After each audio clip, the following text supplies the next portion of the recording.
এটা বিপজ্জনক সেই অস্ত্র, সেটি সহ অবৈধ যেসব অস্ত্র আছে তা উদ্ধার করতে হবে, না হলে ভালো নির্বাচন করা যাবে।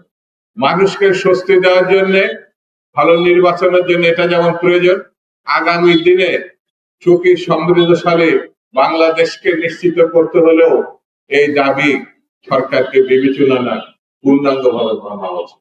বন্ধুরা, আসুন ভালো নির্বাচনের জন্য আমরা ঐক্যবদ্ধ হই এবং জানি ভালো নির্বাচন হলে এই দেশে যে সরকার আসবে সেই সরকার শহীদ জিয়ার সরকার, যে সরকার আসবে সেটা বেগম খালেদা জিয়ার সরকার, যে সরকার আসবে সেই সরকারের প্রধানমন্ত্রী হবে তারেক রহমান। সেই জন্য আসুন আমরা একটি ভালো দেশপ্রেমিক গণতান্ত্রিক সরকার প্রতিষ্ঠার জন্য আমরা সকলে ঐক্যবদ্ধভাবে প্রচেষ্টা চালাই। সবাইকে ধন্যবাদ।